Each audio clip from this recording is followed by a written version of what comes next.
All right. I said we were going to do this. Here we go. This is part 2 of talking about the Animorphs by Lord Ravenscraft. Animorphs 2, How to Write a Book Series Like a TV Show. Okay? Now, again, this is probably going to be an hour, maybe a little bit longer, depending on what's going to be talked about. I don't know. But without further ado, let's jump on into this. Now I've got to give an interesting old lady a manicure, but I'll be back before you're done. I have a question. What is the plot of Looney Tunes? If you're over the age of 0, you've probably seen a Looney Tune or several. You can immediately... I'd like to say the plot would probably just be slapstick, just overall, just like crude humor, you know, stuff like that. I guess in those terms, that would be considered what it is.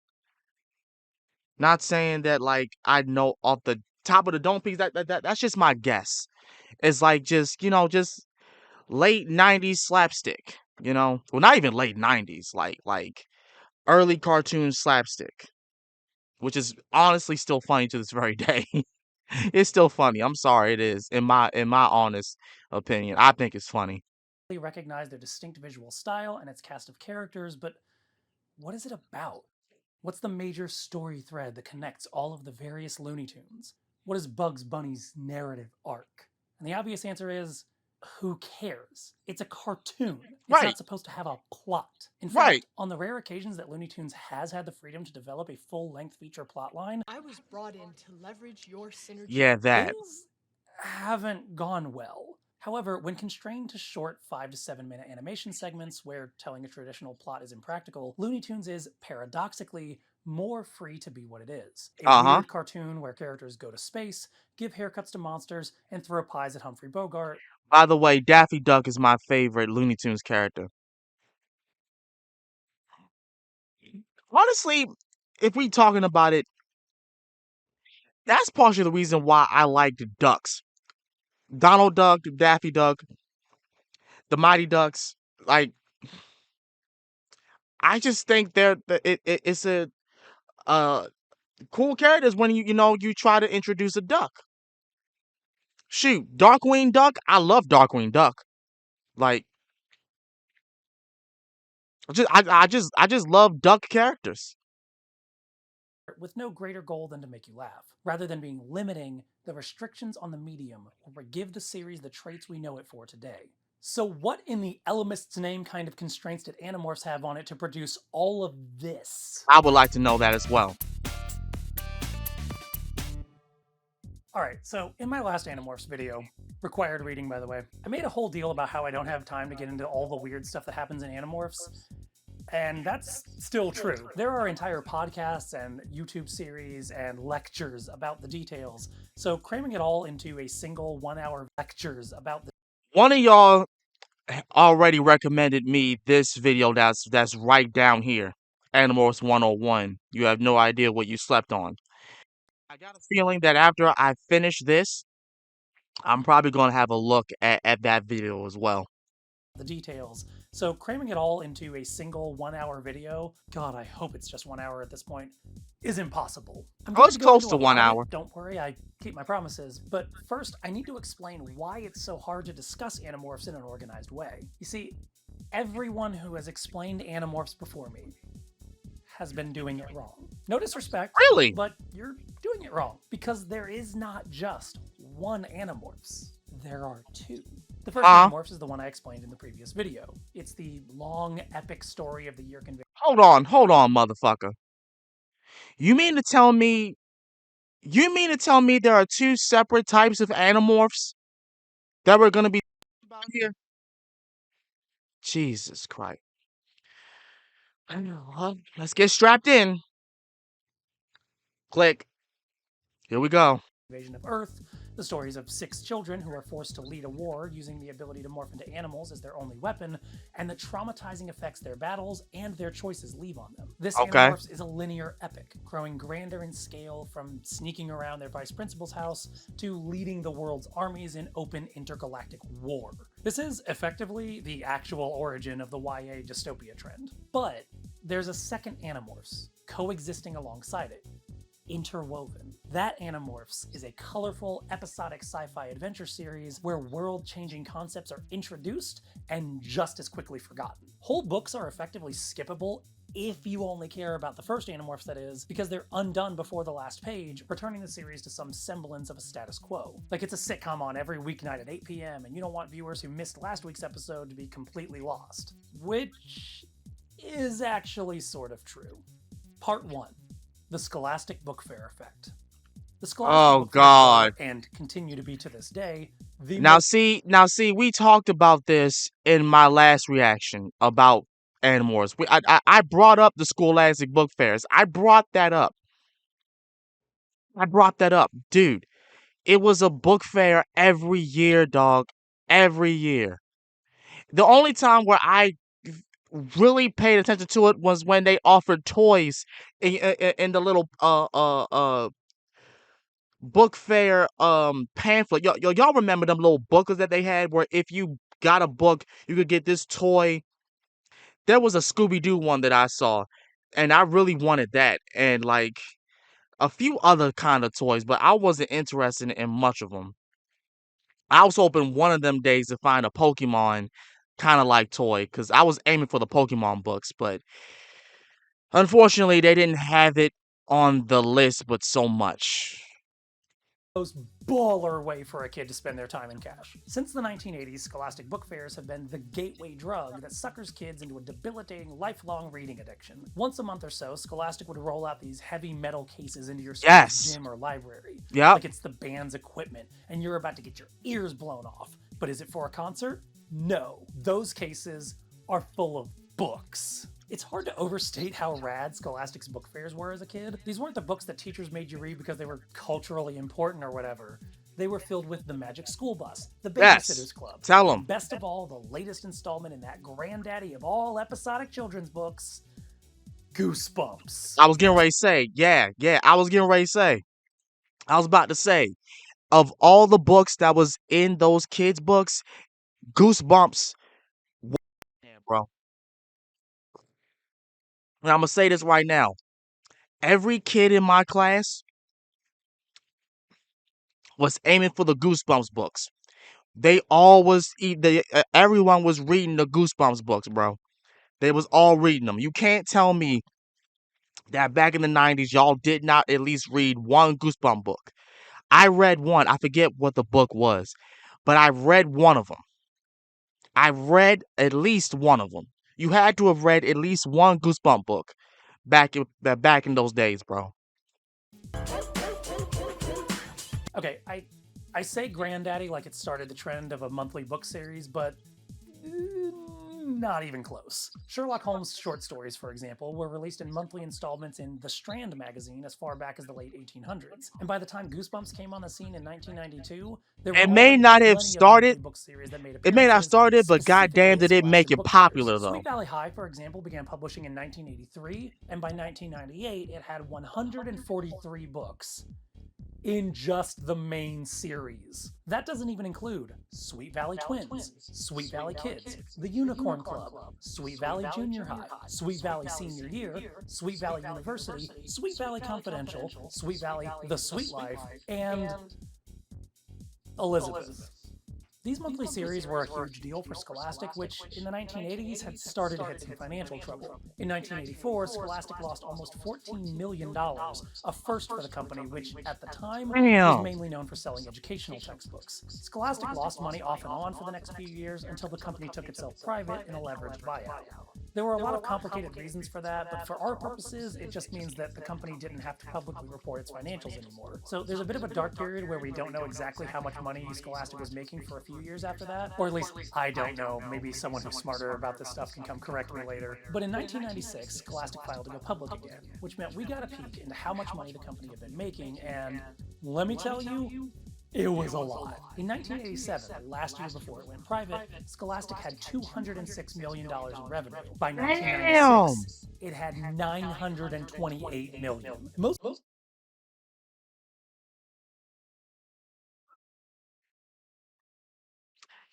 Now you know what? Like I said before, I don't exact. Hold on. When did Goosebumps come out? When did the Goosebumps books come out? Because that information to me has a lot to do with the Goosebumps books. When did they come out? When did they start coming out? Ah, okay. So yeah. So 1996 was when they officially was making $928 million. Goosebumps started around the 90s. So 1992 through 1997. Okay. Or and through the 2000s.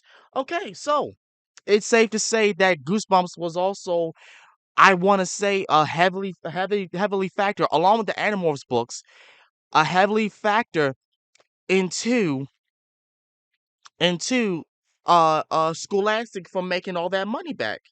I like to say that, yeah. And hold on, just to double check. Let's look at Animorphs. Animorphs books. When did the Animorphs books come out? All I need is that. All I need is that year. Come on. When did the Animorphs books come out? Debut. Yeah. So 1996 was when they went. Okay, so right on the cusp of that year. Okay, in June 1996. Now I can't specify what year that they posted uh that number of revenue though, but still, yeah, both of them books is very accurate. It's very accurate. Wow. Most of that happened in just the last few years. Revenue in 1992 was only $489 million. In 4 years, the company's income rose by $500 million. I If you're bet it not a did. numbers nerd, let me translate that for you. Goosebumps make bank. Scholastic's IPO filings call out the highly successful Goosebumps series that sold 150 million copies in 4 years, averaging around 3 million How the hell did I guess that before I even continued the video? I said it. I said it. Goosebumps made bank. You literally just said it. copies every month with just 68 titles. The Uh-huh. Babysitters Club similarly sold 149 million books off the backs of 245 titles. And that's without touching the merchandise, which, oh man, was there ever merchandise. Yep, And I that's without bet. touching Hold the on, hold merchandise on. Wait a copies minute, wait a minute, every wait a month. minute. Let's look at this. Let's look at this real quick. Okay, so we already talked about the Goosebumps.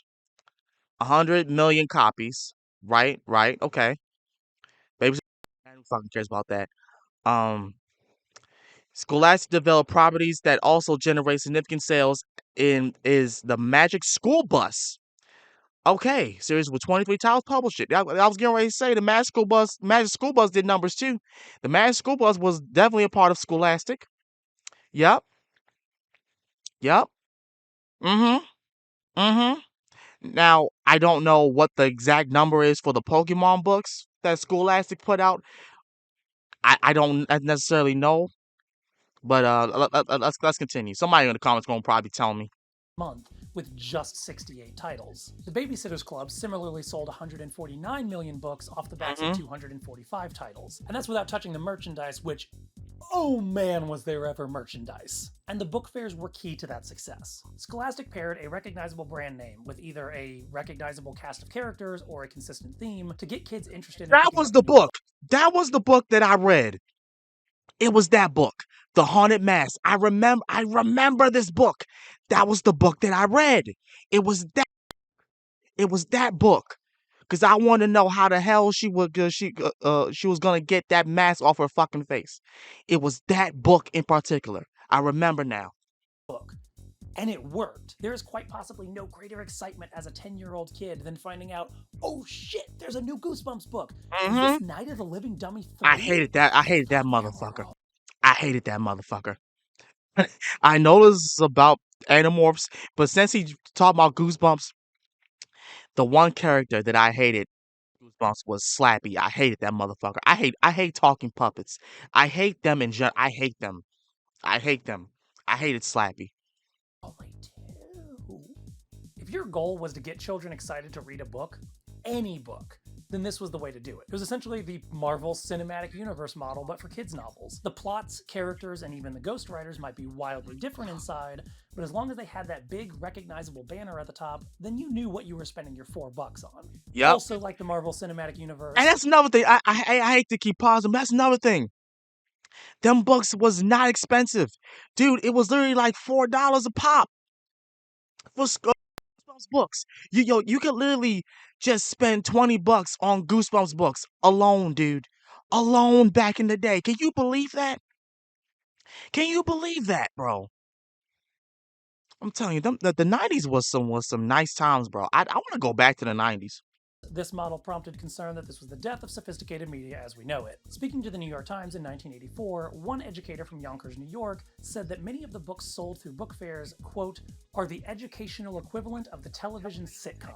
And while one might argue that a child reading anything is better than a child reading nothing, the comparison is not without its merits. In fact, book fairs borrowed a lot of techniques and shared a lot of the same distribution problems that episodic TV shows had back then. If you only discovered Excuse me the if you series heard in the that burp. middle, then you would have a ton of material to catch up on to get the full story. If you're a regular reader but you miss one issue, you might have no idea what's going on next month. And if the book fair or bookstore didn't have every book in stock, well, good luck filling in the gaps yourself. This incentivized books to have some consistency from month to month. In the same way that you don't need to see every episode of The Simpsons to enjoy whichever one happens to come on, every entry in the book series needed to have familiar elements, characters, and a formula, even if there was an overall serialized plot. This is part of the reason why older mystery series like Nancy Drew and the Hardy Boys saw a revival during the 80s and 90s. Mystery series are very easy to make episodic. It's why we get so many crime shows. Today, franchises largely avoid the problems that arise with monthly churn more by selling related media rather than focusing on new entries in the series. Zachary Vaudo, you remember him from the last video, right? Explained this based on his time working in a Scholastic warehouse. I worked here for a decent amount of time, and I didn't see a whole lot of new entries and series come through. I saw a couple of them, but they weren't as notable as Goosebumps, Animorphs, or any of the other series that I wound up reading at the time. And it was more so, like I said, a new product that tied to the franchise, like this book that is connected to this. Goosebumps, being an anthology, largely avoided most of these problems, which helped make it the second best-selling book series of all time, with over 400 million books sold. I believe it. 2015. Art Holstein is a genius, bro. Series with no prior context, know exactly what kind of softball horror story you were getting, and not worry about collecting the whole set to get the full story, which is good. Because buying every book in a series like this is expensive. Sure, every individual book is cheap, but even at just $2, buying every Goosebumps book would cost you over $120. Of course, it wasn't really necessary to buy every single Goosebumps book. It wasn't. You could just buy the ones you felt like buying. Animorphs, on the other hand. Part 2. Tune in next month. Every writer of an episodic series has to make some decisions about what they expect of the person consuming their story when writing it. For example, I wrote this video with the soft expectation that you've seen my previous video. But I also intentionally wrote it to largely stand on its own if you haven't. I even included one sentence earlier that gives you the basic gist of the story if you skipped that video and came to this one. The goal there was to work it in naturally so it doesn't feel like I'm recapping the series all over again. In the same way, Animorphs had to write with the knowledge that not every reader has read most or any previous Animorphs books. It uses a number of strategies to keep readers engaged, or at the very least, avoid making them feel lost. Some of which work better than others. Here, Animorphs borrowed a tool from television, the formula. A formula is really just a basic framework that gives a story a structure, which every story needs. In a TV show like, for example, House, the formula basically goes, House doesn't care about a patient because the case is boring, but then there's a complication that makes it interesting. He and his team brainstorm some possible solutions, they administer treatment, it seems like it's going to work, but then the patient has a new symptom that makes things more complicated. Usually someone lied about something that changes everything. House has some epiphany when someone says something entirely unrelated, and then he storms out to deliver a triumphant lecture, usually confronting someone else about their hypocrisy. Formulas so easily become recognizable that shows will often lampshade it themselves. I've just given you the answer, haven't I?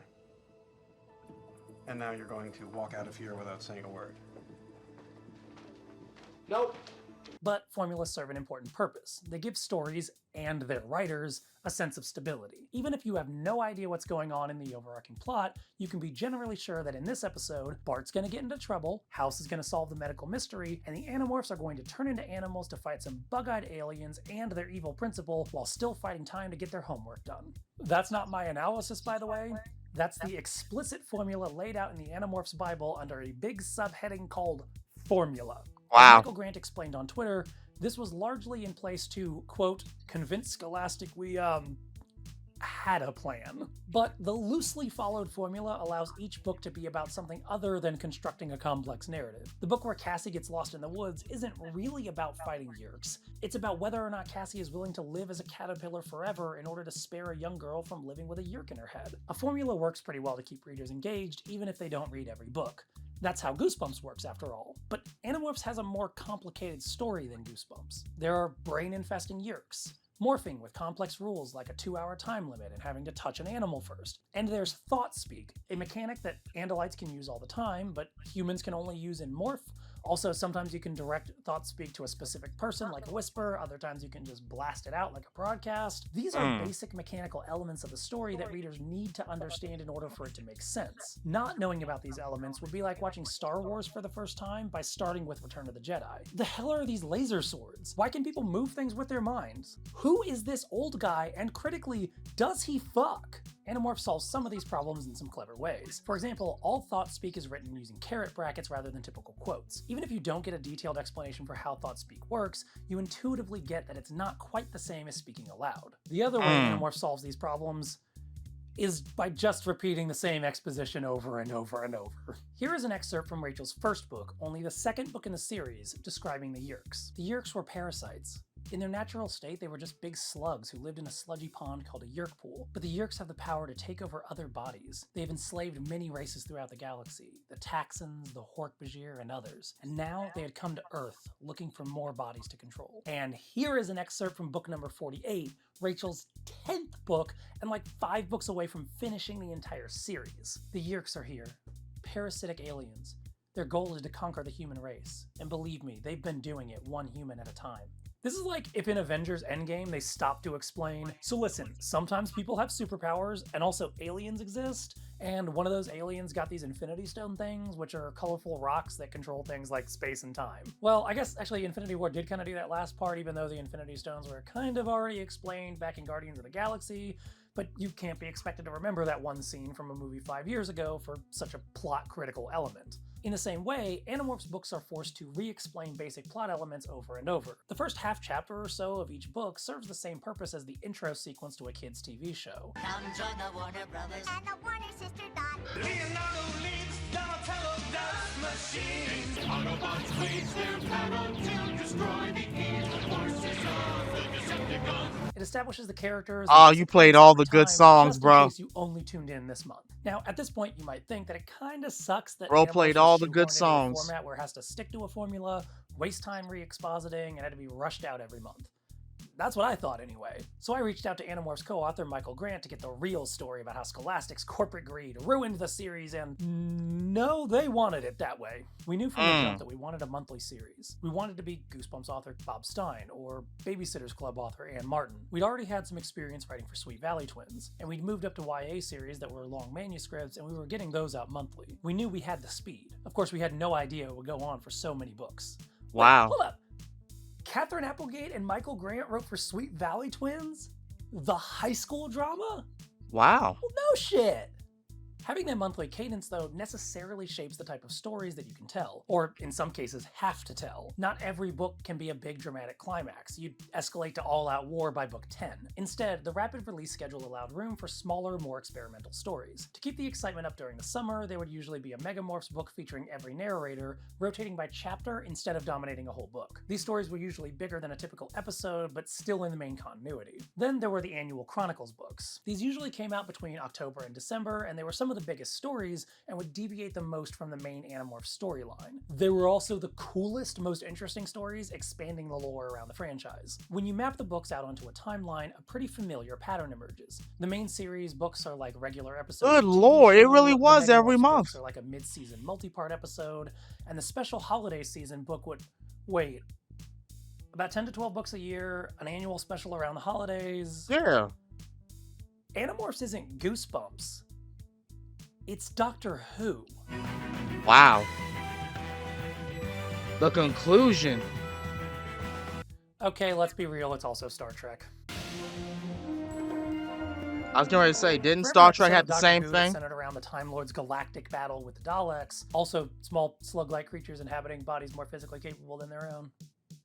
There are more episodes that are standalone adventures. The Doctor goes back in time to kill Hitler, Cassie goes back in time to, among other things, terrorize racists. The Doctor encourages Van Gogh, Elfangor teaches Bill Gates about computers. To understand Animorphs purely as a linear story where every event must be critical to the full arc is like saying that The Girl in the Fireplace sucks because it's not about the Dalek Time Lord War. But giving the series space to have smaller stories, while simultaneously putting limits on any individual story's scope, necessarily allows a different kind of creativity to flourish. The bounds you place on the storytelling influence the kind of story you can tell. As Michael Grant put it, I read somewhere long ago someone pointing out that Bugs Bunny was great in part because it was so time constrained. 7 minutes if I recall correctly. I spent some time a while back casing the Rijksmuseum in Amsterdam for a book, and thus a lot of time with paintings ranging from the vast Night Watch to relatively tiny Vermeers. Girl with a Pearl Earring blown up to Night Watch size would be overbearing, and Night Watch reduced to the size of Girl with a Pearl Earring would be equally wrong. You also find that those unimportant episodes can often be the best ones. In Doctor Who, that episode with Van Gogh is heartbreakingly genuine, but it doesn't get to happen if every episode of the show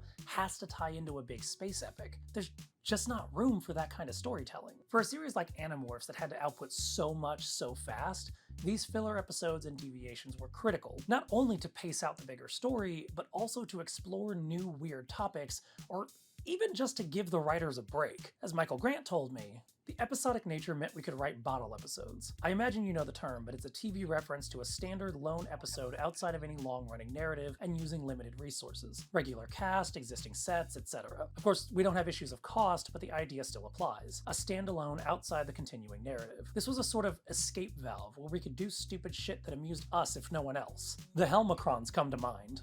Well, I suppose that's as good a place as any to start. Part 3. The Bottle Episodes. Of the 54 books in the main Animorphs series, 26 of them were written by ghostwriters. But if you think that makes it easier on the writers, then you've never tried to outline a story. With a pace that blistering, at a certain point, you kind of throw all the ideas you've got at the problem. Which is how you get Helmicrons. The Suspicion.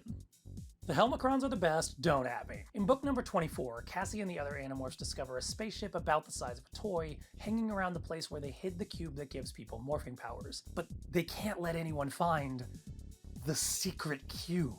Do not observe the secret cube. Turns out the spaceship is populated by a race of creatures all around 1/16 of an inch tall, called Helmicrons, and they have mastered advanced technology like space travel, shrink rays, and bombastic passive aggression. Several chapters start with messages from two of the Helmicron ships, the Planet Crusher and the Galaxy Blaster, addressing the Helmicron Emperor. Now, keep in mind, these are chapter-by-chapter updates.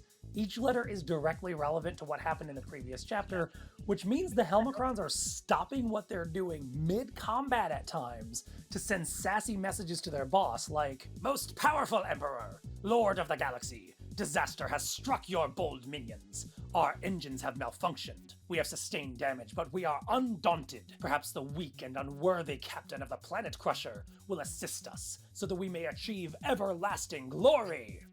Most omnipotent leader, we have located the fools of the Galaxy Blaster. They have allowed themselves to be taken by the large aliens of this planet. But your loyal ship, Planet Crusher, will destroy all who stand in our way, and will save that other unworthy ship so that they might, perhaps by mere accident, serve your great will. So I think this is a good time to talk about tropes. The idea of shrink rays and even shrunken civilizations aren't all that new. Honey, I Shrunk the Kids did it, Ant-Man did it, Superman did it, even Twilight Zone did it. But from a storytelling perspective, that's a bit like saying, oh, blue? Yeah, Blade Runner already did blue. Instead, tropes are shorthand elements that can be utilized to tell new stories without having to invent entire concepts from whole cloth. Which, spoiler alert, no writer has ever done. So Okay. maybe the concept of a shrunken society isn't new, but how can that idea be remixed to make it more entertaining for this filler episode of Animorphs? Right. Well, for starters, the tiny society can all have massive, virulent egos convinced of their own technical superiority. And they're obsessed with groveling. They love it when people grovel. When Cassie and Marco get shrunken down and taken prisoner, the Helmicrons insist that they grovel before the captain. But they've never groveled before. Like, how exactly does one grovel? They Right. looked at one another. Then the one I'd spoken to said, "You may grovel in the style of your own people. Grovel as you normally grovel." I saw the sly gleam in Marco's eye. "You heard the man, Cassie. Let's grovel." "Oh, great and glorious masters, I abase myself before you in grovelry. I'm a pitiful, worthless husk of a man, unworthy to kiss your feet. I'm pitiful." The captain doesn't respond, though, because the captain is dead. Sitting in the captain's chair was a Helmicron shackled to the seat and pierced by 3 large swords. Later, Cassie asks one of the lower class Helmicrons, "Why? And why do you want your captain to be dead?" How else can you be sure she will not make a mistake? Those who make errors must be eliminated. It is inevitable that a captain who would make many decisions if she were alive would therefore also make many errors. What is the point of a captain who must be killed for error? In this way, we have a captain who may be respected and revered by all. Huh? I'm confused. I'm confused. Someone explain this to me. Someone explain. You know what? Go back. Go back and listen to what he just said. Sitting in the captain's chair was a Helmicron shackled to the seat and pierced by 3 large swords. Later, Cassie asks one of the lower class Helmicrons, "Why? And why do you want your captain to be dead?" How else can you be sure she will not make a mistake? Those who make errors must be eliminated. It is inevitable that a captain who would make many decisions if she were alive would therefore also make many errors. What is the point of a captain who must be killed for error? In this way, we have a captain who may be respected and revered by all. That's still not making sense. Oh, and did you catch those pronouns? Well, in case you didn't allow me to spell it out, the Helmicrons, at least the vainglorious ones we've been dealing with so far, are all women. Which means those letters really should have sounded like this. "Oh, greatest of the great, most magnificent of the magnificent, we have taken 2 of the strange transforming aliens prisoner." There is so much that I could say. There is so much that I could say. There is so much I could say right now. But I'm just going to say this. So, women aliens decided to have the logic of killing their captain before they even decide to continue to make more mistakes, despite the fact that it was if it was a minor one or one that could be fixed, to just kill them and leave them in the chair, killed, dead, and also have people, beings, other life forms grovel.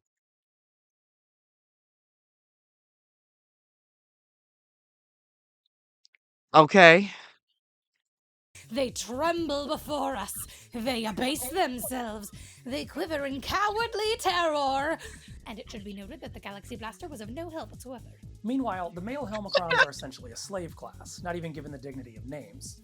But, like, however, the women are in charge, but not too in charge, or else they become the captain. Yes, a Helmicron female may not ascend to a position of importance in our society unless it is certain that she will not cause problems. She must be a symbol that all can admire.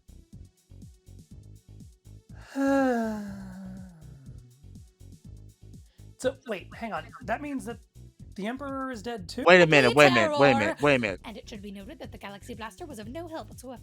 Meanwhile, the male Helmicrons are essentially a slave class, not even given the dignity of names.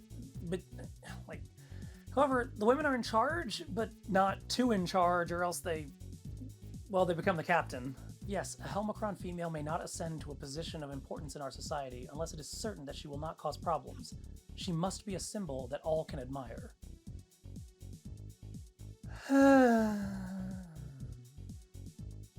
So, wait, hang on. That means that the Emperor is dead too? Like, they're sending passive-aggressive notes to no one?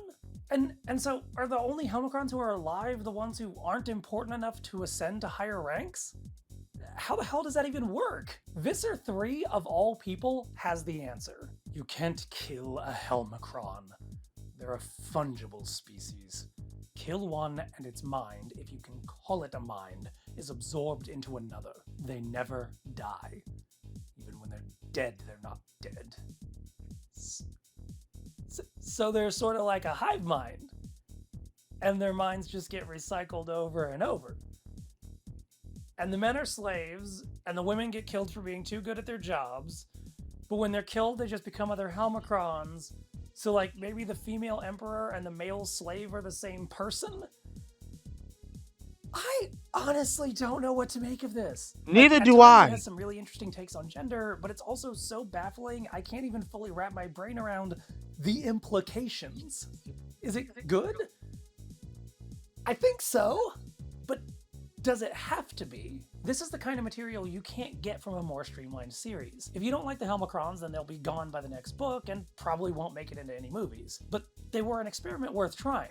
You know those lists of 30 best episodes of Friends or Twilight Zone or The Office or whatever? Those are usually selected out of dozens, maybe hundreds of stories that didn't work. But that kind of experimentation is how you wind up with the few gems that do. Perhaps the most fascinating aspect of the Helmicrons is that— Hold on, let me check something before we continue any. Okay, okay, all right. They are essentially at war Because gotta double check They're every separate now and then. individuals, but they're also the same as each other, each reflecting a different piece of their shared collective memory and personality. And oh god, this is a segue into Starfish Rachel, isn't it? The Separation.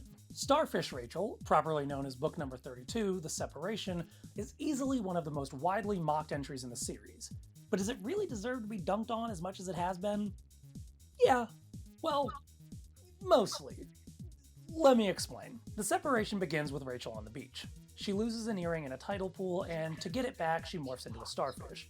The fact that a starfish wouldn't be much better than a human at finding an earring in a tidal pool is lightly lampshaded mere sentences before we get to the real reason for this contrivance. Rachel gets cut in half. Now, if you remember anything from middle school biology, it's that starfish can regenerate, which, in a world where children can morph into animals, translates into both halves of Starfish Rachel morphing back to human, but each half only gets part of Rachel's mind. The first is aggressive, violent, and impulsive. She's capable of taking immediate action, but not thinking very far ahead. She's also a massive asshole. Meanwhile, the other Rachel is like totally super nice. She hates fighting, she cries when someone hurts her feelings, and she loves shopping. Yes, because the clothes are super cute, but also because scoring a deal is satisfying. She's able to plan routes through the mall to optimize the number and quality of the deals she can get, but she also gets lost in her plans. Throughout the book, she's paralyzed, not knowing which of her well-laid plans to follow through on. In the end, the two versions, which are literally described at the start of each chapter as Nice Rachel and Mean Rachel, learn that they need each other. Nice Rachel needs to be able to take action in the moment, and Mean Rachel needs to be able to plan ahead for the future, and also maybe not solve all her problems with murder? Maybe. It's a decent one-off story about different aspects of one's personality, and it's also the exact plot of Star Trek Episode 6, The Enemy Within. I'm Captain Kirk! This is also a good time to point out that this isn't the only time Animorphs took inspiration from Star Trek. You could draw a straight line between the Elemist and Q from The Next Generation, and the Yeerks themselves? Well... Their young enter through the ears and wrap themselves around the cerebral cortex. This has the effect of rendering the victim extremely susceptible to suggestion. And before you insist that I'm reaching with that connection, allow me to be correct. But if this book is based on a classic Star Trek episode, you might ask, why is it so roundly mocked even among people who like Animorphs? To which I would first reply... But also, this is an area where the episodic nature of both series work in their favor while they're coming out, but the benefits degrade over time. Like, okay, put yourself in the shoes of a 5th grade kid.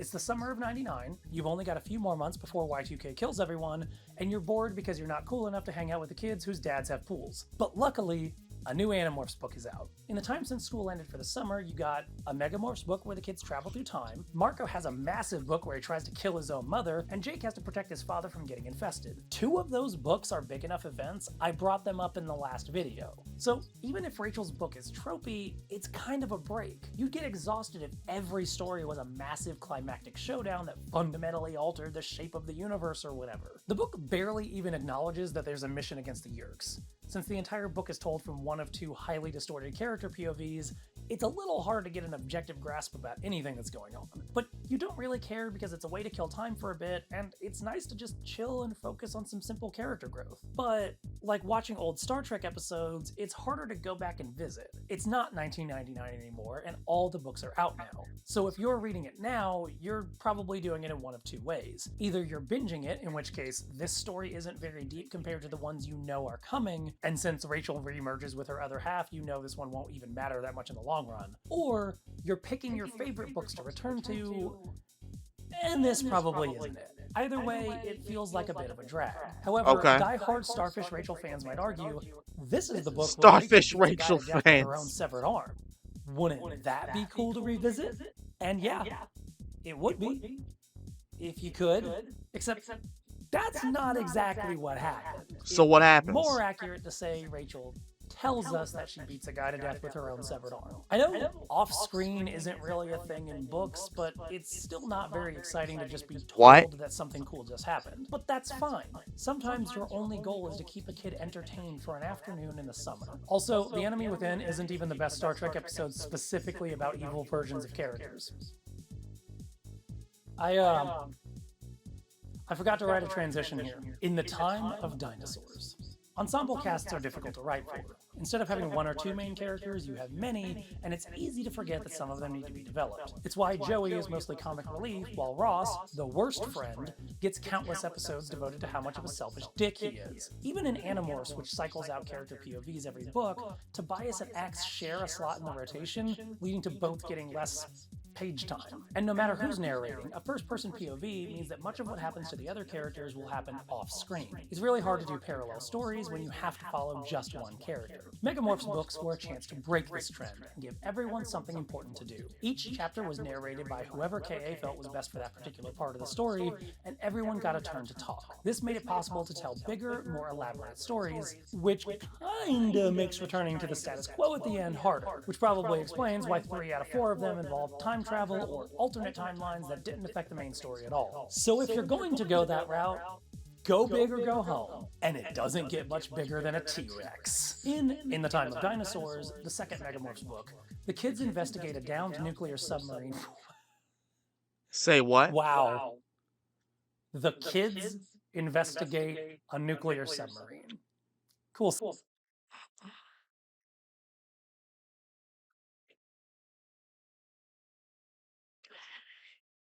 You know, because I was just listening to what he was talking about. That's why I haven't been talking for a good couple of minutes. But that right there, I don't know when he made this. Okay, wow. So that was 3 years ago. It's 2023. The fact that no one knew what would happen in 3 years, and he just made that comment about a submarine.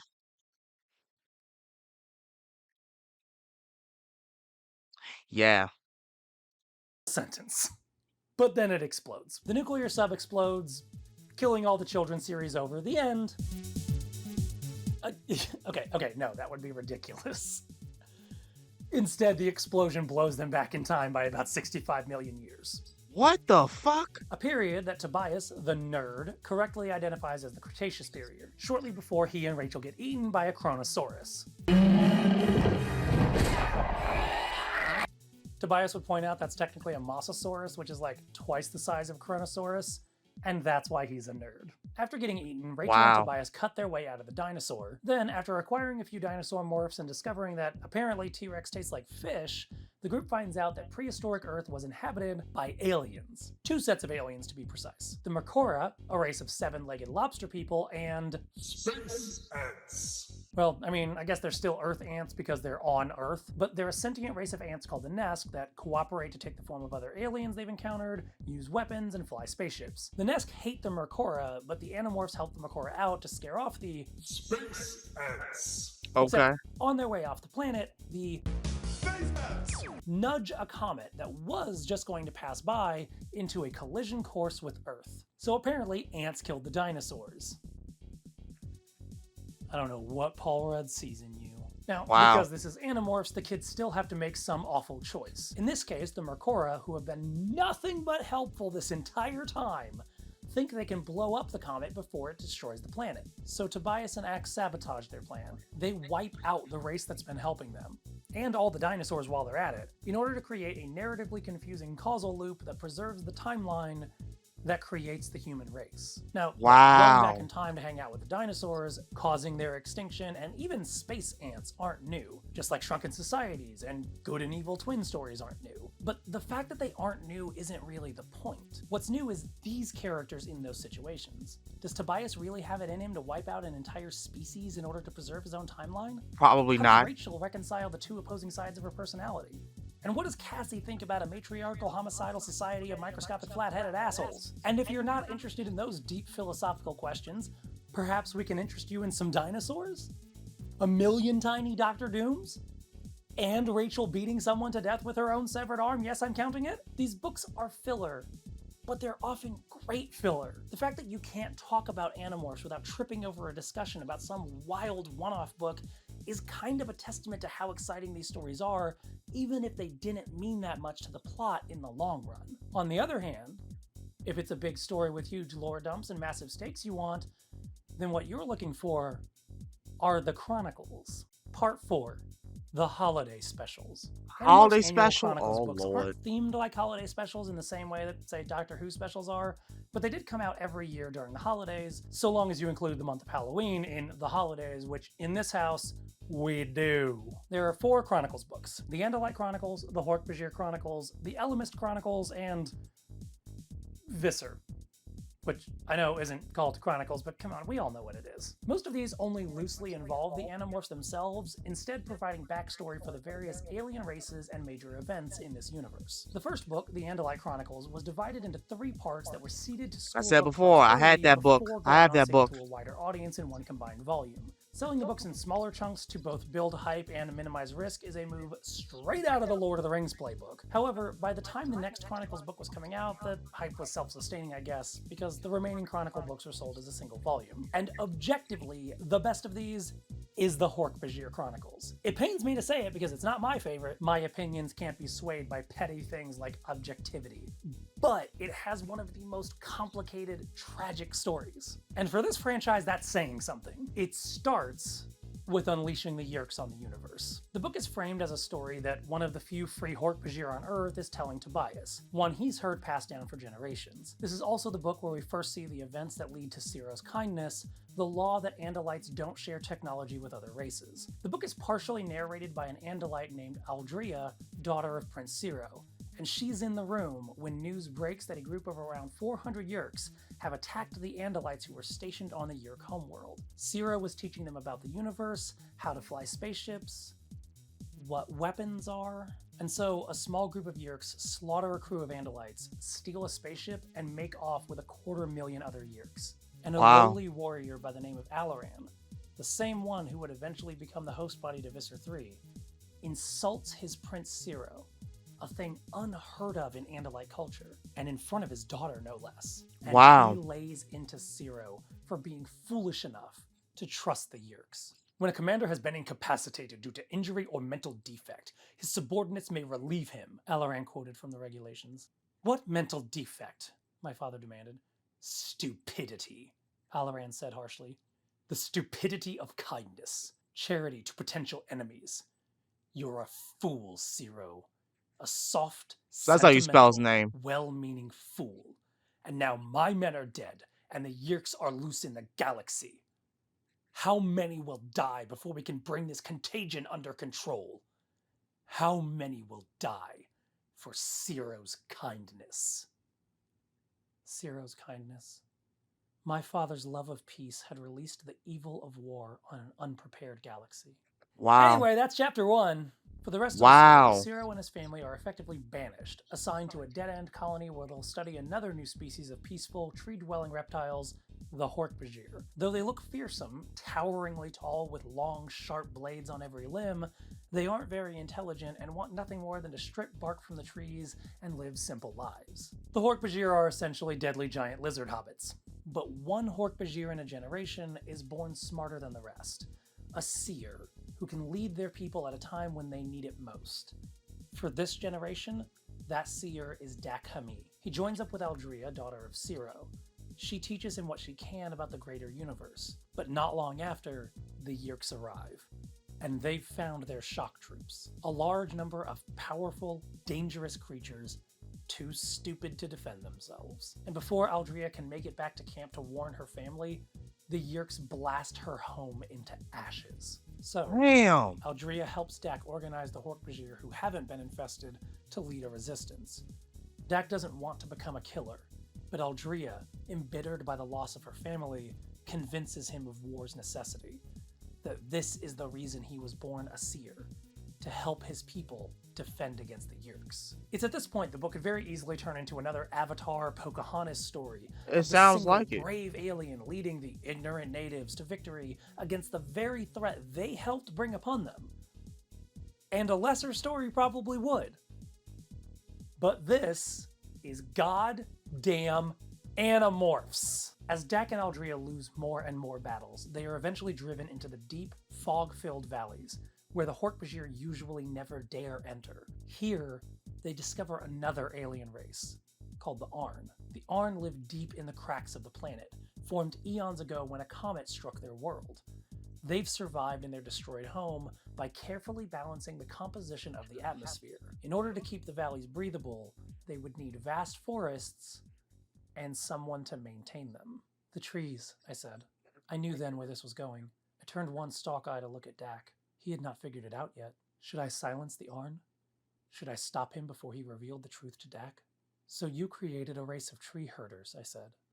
Right here, in this room. Yes, in this room we used all our genetic skill to design and build a species that would be perfectly adapted to caring for the trees, preserving them. We made them bark eaters. We gave them bodies perfectly adapted to the task. Dak's eyes widened. He looked at me, disbelief on his face. I nodded slightly. Yes, Dak, I said. This is your creator.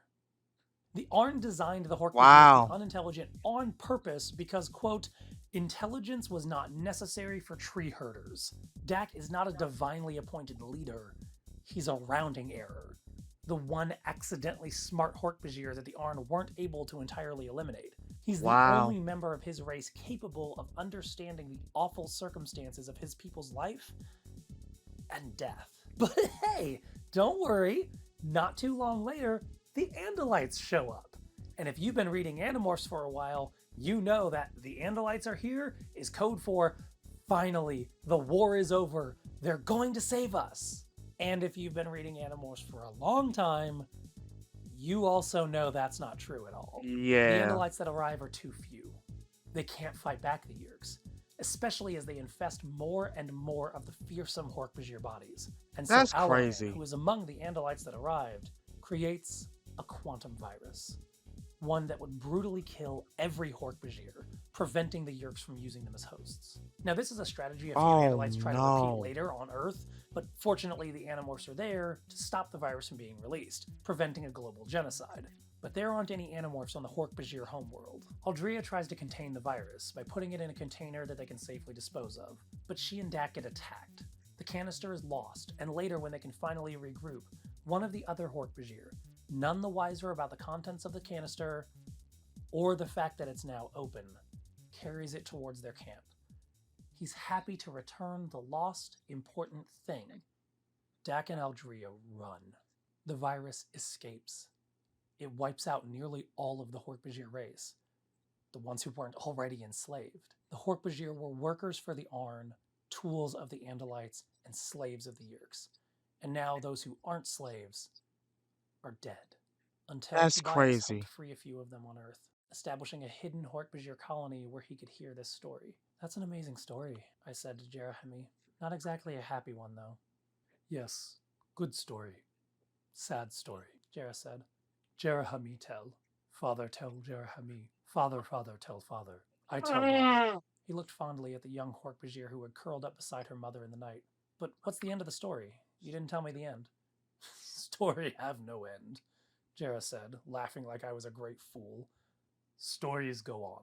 This book is one of the least connected to the main series of all the Chronicles books, but its story is gut-wrenching. Yeah. In keeping with the Animorph spirit, not The every whole story race is has dead. a happy ending, especially when they're war stories. Tobias sits with the scarce, fledgling remnant of a dying species, many of whom he's personally killed in the war with the Yeerks. And even as the Hork-Bajir tells him that stories go on, it's impossible to avoid the truth that, for many people, much of the time, they don't. Right. Okay, but this is starting to sound too much like that first Animorphs, the serious war story. I mean, hell, I could actually see some of this ending up in a gritty Hollywood movie. That's not what you wanted to hear about. You wanted that weird shit. All right. He wanted that weird shit. I can't avoid this one any longer. It's time to explain God. Part 4, Part 5. Oh, yeah. What the actual F is the Elemist? On a long What is it? timeline, Yeah. Every fiction franchise will go to space, travel through time, and invent God. Or gods. Animorphs did it in book 7. Even after getting an entire Chronicles book of backstory on the guy, the Elemist is kind of hard to explain, but I'm gonna try. Start the clock. So, billions of years before the Earth was formed, on the other side of the galaxy, there was a race called the Ket. They were bird creatures who lived on continent-sized crystals that floated over a toxic planet, and they had to spend most of their time flapping their wings to keep the continent in the sky because if too many of them stopped, their entire society would come crashing down around them, which probably isn't a metaphor for capitalism. But one day, they invent Twitch, and it destroys their civilization. The Ket broadcast video games where they do to alien races what you do to your Sims. Another alien race picks up these broadcasts and goes all Galaxy Quest thinking they're real, and so they show up to annihilate the Ket before they kill again. A small group of Ket manage to escape on a spaceship and spend their lives trying to find a suitable home for birds who live on flying rocks. Instead, they find a moon covered with water, which is like the exact opposite, and then the moon attacks them. One Ket, Tumen, who used to be a filthy casual gamer back home, wakes up and finds himself underwater. His body has been infested by tendrils, penetrating his nervous system. The entire planet is covered by one spongy creature known as Father, who has grafted members of thousands of other species onto himself, creating a hive mind trapped forever under the sea. So, there's nothing to do but play video games. Tumen loses over and over to Father until he finally gets good, which pisses Father off. Are you winning, son? Yes. Oh!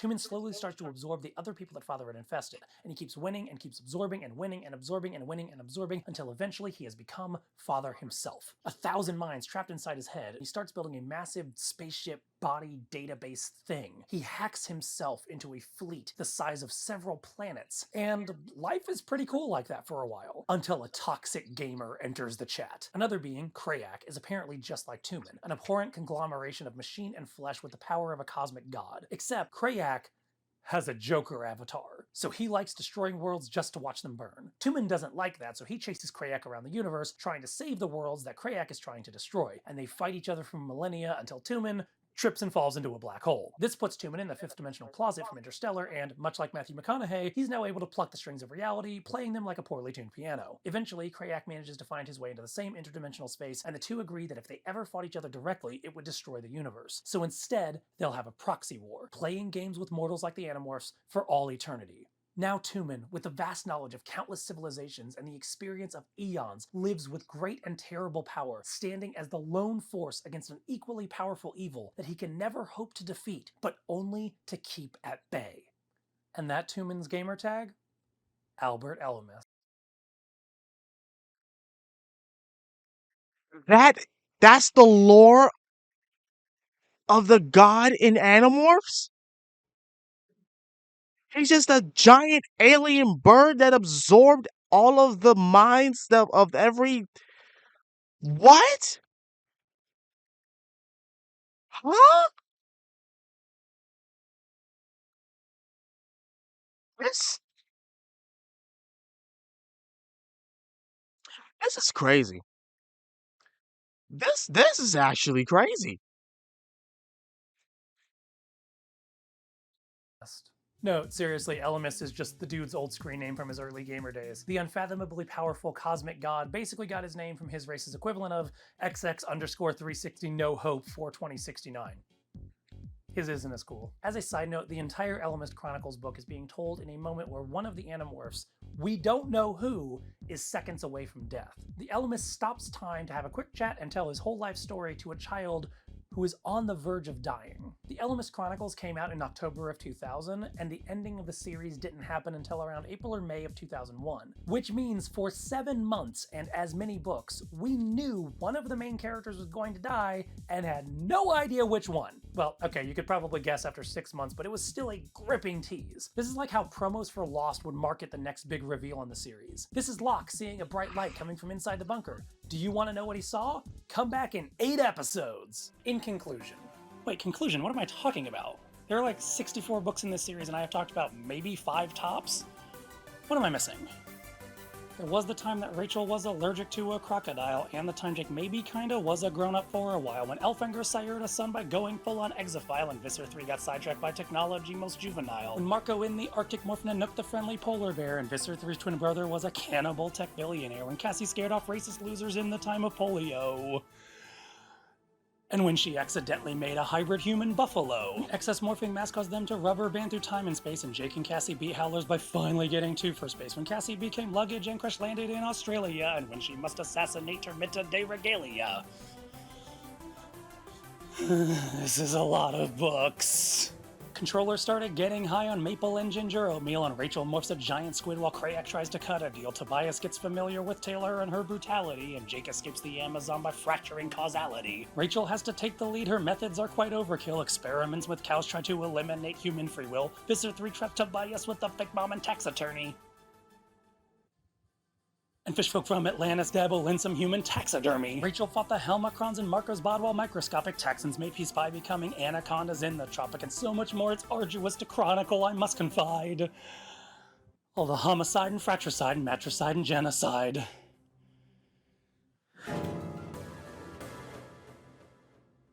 Actual conclusion. Now, if you're a diehard... The fact that he just summed all of that. How many books was that?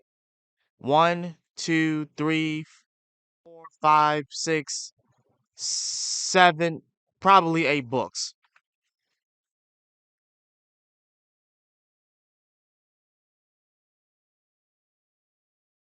And that's still not all of them. That is insane. The crazy thing about it is I would have to actually be drunk or high in order to read these books. I'm not even trying to be funny. I would actually have to be either drunk or high. Cause so much happens and my brain is actually kerfuffled just trying to understand what he just explained. And it's not like it's hard to understand, but good Lord.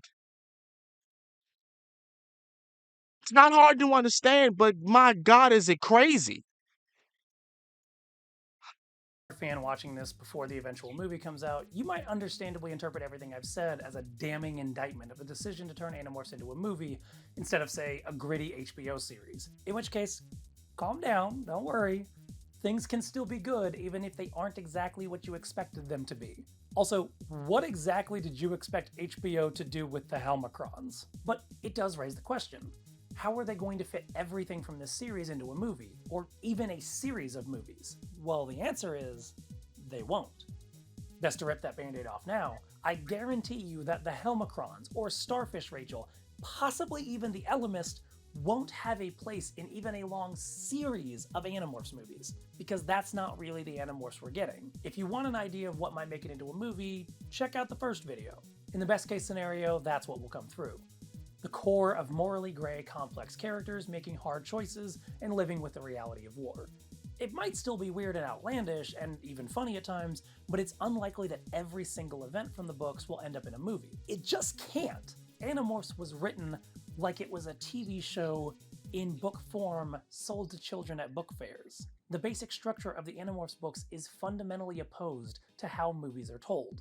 However, if you want something that actually does try to adhere to the silliness of the book series, that isn't afraid to touch some of the more ridiculous plot lines, and tries to capture the spirit of the sci-fi adventure series, an argument could be made that we've already gotten that. Not a good argument, not the kind of argument any sane person who wants to have a shred of critical credibility should ever make, but you could make the argument that the Animorphs TV show is not entirely bad. Well, given the fact that I rarely ever watched that show, and everyone who Animorphs just said the books were better, you know, I can't really say that, I would know. I can't really say that I would know. Because every time someone mentions the Animorphs to me, one of the many things that they talked about was to just read the books. But then again, there were people who said that the series wasn't so bad. It's just that they couldn't really get into it that much. They just prefer the book, which says a lot, you know? It actually just says a lot that people would rather read the books than just, watch the TV show. Well, I mean, with that being said, let me know what y'all think down below about this. Um, I'm sorry about me, paying attention to my phone a little bit. I was trying to look up exactly what would be the best way to interpret the Animorphs, and like he just said, like TV series isn't but so bad. Like I said before, I haven't really watched a TV series, and I would like to see if I could actually watch a TV series so that I would get a little bit more of a handle on the Animorphs as far as like knowing a little bit more about it. Um, that was a lot to go over though. That was a lot to listen to. It really was, and he was just mainly just making it make sense. 'Cause there's a lot of stuff that I didn't know about Animorphs that he just explained, and in the last video too. I gotta stop doing these at night. Jesus Christ. Let me know in the comments down below what y'all thought about this. This has been Master of Sakurai. I will see y'all again in the next one. I'm out. Peace.